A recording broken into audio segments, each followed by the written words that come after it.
Antes de iniciarmos o vídeo, eu preciso fazer duas observações. A primeira é de que o formato deste vídeo é um podcast.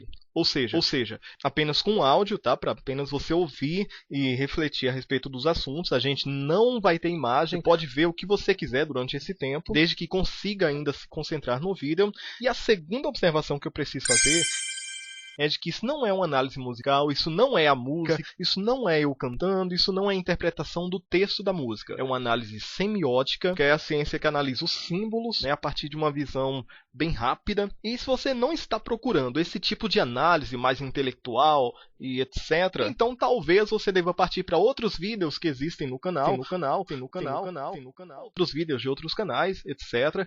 Então, sem mais, vamos começar. Hello, my friends! Hoje a gente vai fazer uma análise da letra de uma música, mas vamos usá-la só como ponto de partida para uma análise semiótica e não linguística das representações e das chaves de leituras possíveis para o Dasegno numa letra de música. Então, para começar, o que é uma letra de uma música? É um texto e todo texto tem um início, meio e fim, tá? Existem algumas músicas que usam como recurso estético o fade out. O que é o fade out? É quando a gente vai diminuindo o volume, diminuindo progressivamente até que ele some totalmente e a gente deixa de ouvir a música. Um exemplo disso é lá na música do Michael Jackson, Smooth Criminal, quando a gente ouve ele questionar: Annie, você tá bem? Tá bem? E aí ele volta no refrão final e vai diminuindo o volume. O que ele faz? Ele fica perguntando: Annie, are you okay? Would you tell me okay, Annie? That I seen in the window. That we struck you, a crescendo, Annie. E aí repete novamente: Annie, are you okay? Would you tell us? Repete novamente: Annie, are you okay? Would you tell us? Repete novamente: Annie, are you okay? Até que a gente deixa de ouvir. Neste caso, o fading ele vai ter uma análise semiótica em separado, tem um significado todo próprio, que muitas vezes é ignorado tanto pelos arranjadores quanto pelos compositores. Agora, para análise do Segno, a gente vai usar a compreensão textual de que um texto deve ter início, meio e fim. Embora o texto musical que termina em fade out, ele também tem início, meio e fim, mas é uma outra estrutura, tá? Então, o que acontece com esse texto musical? O eu lírico começa a falar de um assunto e ele continua com aquele assunto até ele terminar. Se ele tiver vários argumentos ou várias questões menores, questões temáticas diferentes para mostrar, aí ele vai usar uma primeira parte, uma segunda parte, uma terceira parte, às vezes mais partes. Um refrão para reforçar um argumento específico e ele vai usar a figura linguística da redundância, né, da repetição. E agora a gente precisa entender o que é o segno. Segno, do italiano, é literalmente o sinal. Del segno é exatamente a partir do sinal.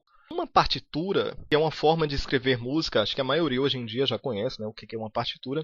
A gente tem lá as notas musicais distribuídas numa pauta. Abaixo da pauta a gente tem a letra da música, quando é uma partitura para canção, né, que é uma música com voz. Tem algumas marcações de repetição. Isso é um recurso de escrita gráfico usado para reduzir o tamanho do texto no papel. Então a gente tem menos texto, precisa entender que a partir de certos trechos é necessário voltar. Por que é necessário? Quem escreveu está nos dizendo que o texto musical ou texto da partitura não será lido de forma correta se não houver essas repetições.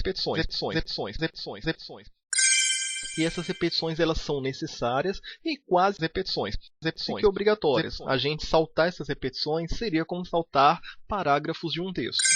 Então o segno ele é um sinal colocado num trecho da partitura que vai servir como marcador de posição. E quando a gente diz para retornar ao segno, ou ir do segno al fine, quer dizer, ao fim, ou ir do segno ao segno 2, a gente está dizendo para ir a partir de um ponto de marcação até o outro. E aí eu selecionei para a gente analisar isso uma música chamada Não Pegue Esse Avião, que é da banda Cavaleiros do Forró, e nela uma situação tragicômica se desenrola.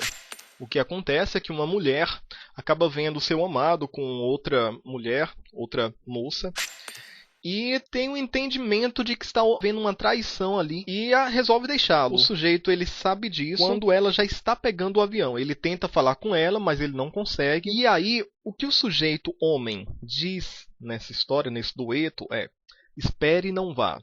Espere, meu amor, não pegue esse avião. Não deixe quem te ama aqui, não leve o meu coração. Eu tenho tanto para falar, eu tenho uma explicação, você precisa acreditar.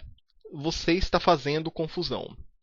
E aí a gente tem um eu lírico feminino, que é um outro eu lírico, que está dialogando com esse primeiro eu lírico, e que diz: Não adianta me pedir para esquecer, eu não aceito uma traição. Eu vi você beijando ela, até presente você deu para ela, e por uma mulher mais nova você me trocou. E aí a gente tem um refrão com o homem falando: espere, não vá, e ela diz: Agora acabou. E ele diz: me deixa falar, ela diz: Adeus, eu já vou. E aí só o sujeito fala a partir de agora. Eu preciso te dizer que ela não é quem você pensa, não. Que pena, já não pode ouvir. Já está saindo o avião. Mais à frente, na gravação original, a gente tem uma voz de uma moça dizendo: Pai, eu conversei com ela, ela está aqui do meu lado, vou passar o telefone para ela. E aí a moça da história pega o telefone e diz: Alô, meu amor, eu te amo, me desculpa. ai, ai, ai. Se a gente for considerar esse texto final, e passa a ter uma tríade, né? Só que esse trecho final ele não é cantado, tá? Então aí depende se a gente vai considerar isso como um texto da partitura ou não, porque partitura também não se limita só a notas específicas cantadas. A gente também pode colocar texto vocal falado numa partitura. Então aí vai da sua interpretação, né? Mas o que eu quero discutir aqui são as repetições que ocorrem, não do refrão. O refrão repete mesmo e é isso aí, é só para enfatizar e eu não quero discutir isso. O que eu quero discutir é onde é que há o retorno da letra. Então a gente tem um sujeito dizendo: espere, não vá. E aí ele diz: espere, meu amor, não pegue esse avião. Ela argumenta que por que ela está indo embora novamente, provavelmente, né? Porque eles já devem ter conversado. E aí ele pede novamente para ela não ir. Ele diz que ela já não pode mais escutar e já está saindo o avião. Beleza. A gente tem um solo. E a gente retorna com o texto para a parte em que ela diz: não adianta me pedir para esquecer, etc, etc. Para que ela pudesse falar isso, ela teria que ainda não ter entrado no avião.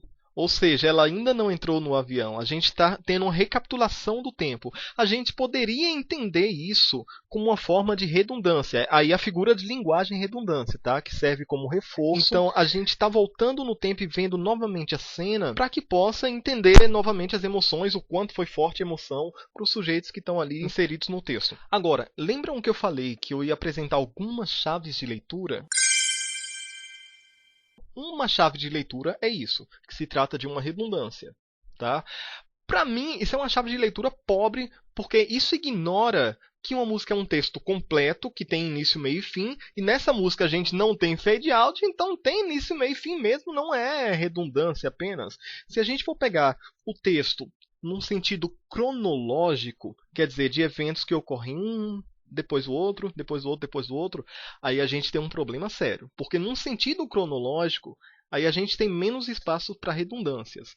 Primeiro a moça, eles dialogando, a moça vai embora, o sujeito não pode mais falar com ela, e depois ela retorna falando que não pode mais escutar. Então, das duas, uma. Ou ela estava no avião e saiu, que hoje em dia não é mais permitido, embora os filmes às vezes mostrem coisas malucas assim, mas aeroportos são seguros, né? Ou ela saiu do avião, ou ela ligou para ele, mas ela não tem como ligar para ele estando dentro do avião. Porque aviões também não permitem isso. Ou então ela está relembrando o que aconteceu. Aí, se ela está relembrando, a memória dela está vivenciando um evento anterior. Então a gente está tendo novamente a volta no tempo. E num sentido cronológico, textual, aí a gente já não teria uma aceitabilidade para isso, né? Agora, uma terceira chave de leitura que eu gostaria de apresentar, que não é a chave de sentido cronológico nem de redundância, é a de que isso é apenas um erro mesmo no sentido textual, cronológico e etc. Por quê? Algumas músicas vão apresentar primeira, segunda e terceira parte, apresentando novos argumentos na segunda parte da música. Depois do solo, o sujeito entra com a mesma melodia, mas dizendo coisas diferentes. ou acrescentando detalhes a mais, ou outro sujeito lírico entra falando o seu ponto de vista. Agora, em algumas músicas, a gente tem uma continuidade. Os eventos ocorridos na primeira parte levam aos eventos do refrão, os eventos do refrão levam aos eventos da segunda parte, os eventos da segunda parte levam aos eventos do refrão, ou aos argumentos do refrão, que podem ser os mesmos, mas diante do contexto que é diferente, já que saiu da segunda parte, né, dos argumentos da segunda parte, diante do contexto diferente, toma-se uma compreensão diferente. Isso também ocorre no sentido musical e semiótico a partir da execução musical. Não dessa música em particular, mas em algumas músicas, em especial rock progressivo, a gente tem camadas musicais, né, de instrumentos, de coisas ali que podem ser executadas ou não, de naipes musicais. Então, se na primeira parte a gente tinha um sujeito falando apenas voz e violão, e na segunda parte ele está falando com a banda inteira junto, a gente tem uma compreensão diferente de que agora ele está revivendo aquele evento através de uma janela de percepção diferenciada. Aí eu estou me referindo ao Augusto Cury, tá? Quem já leu sabe o que são essas janelas de percepção, né? Em algum vídeo eu vou falar com mais calma sobre isso. Mas ele está se lembrando desses eventos a partir de uma nova perspectiva. Uma perspectiva de quem saiu do refrão, extremamente emocionado, com a emoção lá em cima, então ele está relembrando e vivenciando de outra forma. Nesta música, na interpretação musical da gravação, a gente não tem esses elementos, né, de progressão ou de retrogressão musical. Então a gente não tem instrumentos novos sendo adicionados. Então a gente não poderia dizer que na segunda vez a gente está vivenciando aqueles eventos com uma nova emoção. Então para que essa segunda parte é exatamente a primeira parte, excetuando um pedacinho lá dela? Essa segunda parte funciona na música apenas para que a gente fixe a melodia de uma forma mais fácil, né? Para que a gente fique com a música na cabeça, a gente ganhe tempo de gravação, para que certas estruturas musicais não se percam. Quer dizer, a melodia, se apresentada apenas uma vez, a gente esquece mais fácil. Se ela é retrabalhada novamente, ou se ela é trabalhada novamente, a gente acaba fixando a melodia. E numa banda de música popular isso é extremamente necessário, né? Porque é para as massas, é para que as pessoas compreendam facilmente. Se a gente coloca muito argumento, talvez algumas massas não possam compreender de forma tão fácil. Então, as chaves de leitura que eu apresentei aqui são três. A primeira é a possibilidade de redundância, que eu descarto como sendo uma leitura pobre, porque se a gente tem uma redundância em um trecho grande, aí a gente tem uma volta no tempo, né, que é uma segunda possibilidade. E essa volta no tempo aí eu incluo também a janela de percepção alterada pela emoção da contação, né? E a terceira chave de leitura é essa. A chave é aquela chave cronológica em que a gente entende que um evento se sucede ao outro. E que, quando a gente não tem essa sucessão dos elementos, o que está sendo usado aí na letra da música não deve ser interpretado de uma forma linguística. Quer dizer, não deve ser compreendido como um texto regular. E sim a partir de uma semiótica, de uma compreensão extralinguística que nos diz a respeito do mercado musical e de parâmetros musicais também, de como é que é feito regularmente as músicas e tal, de parâmetros da indústria fonológica. Eu vou deixar na descrição desse vídeo os links para música, para letra, para um monte de coisa aí para vocês poderem conhecer a coisa mais a fundo. E vou ficar no aguardo de vocês. O que vocês acham dessa análise semiótica proposta em algumas interpretações musicais, ao invés da análise linguística textual propriamente dita? Vocês concordam comigo? Discordam de mim? Deixa o seu comentário, deixa o like, compartilha, essa coisa toda. Vamos estudar música e vamos ter uma visão diferenciada sobre o material. Porque, como já diria um grande amigo meu, cujo nome não lembro, música boa é aquela que se discute antes, tem o durante e se ainda discute no depois. Oh yes, baby, baby boy.